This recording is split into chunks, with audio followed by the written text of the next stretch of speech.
នដំធ្លាប់តែសប្បាយបងប្អូនចិត្តឆ្ងាយមកលំហែកាយស្រោបខ្យល់បរិសុទ្ធឆ្នាំរងទឹកធំខ្ញុំសែនតស្លុតទឹកគួចដីវត្តបាក់ស្រត់យ៉ាងខ្លាំងលោកអូនចន្ទាអភិបាលខេត្តគ្រាន់តែដឹងហេតុលោកស្រពីខេត្តមកដល់ទីតាំងមើលផលប៉ះពណ៌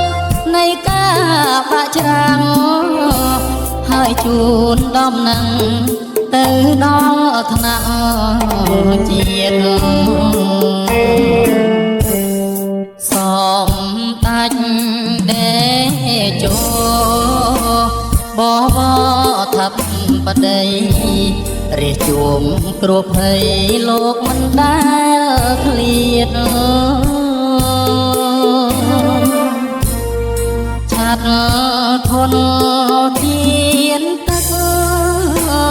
ចោះមកប្រព្រាតមិនឲ្យញោមញាតចង់អៀតចិនដាអមណើយសែនធំអ្នកឃុំមានជ័យវត្តផុតគ្រួងភ័យសូមលើកព្រាមដៃបួងសួងទេវតាវត្តធំសាក់សិតមានរិទ្ធខ្លាំងក្លាជួយថែរក្សាបៃតាសន្តិភាព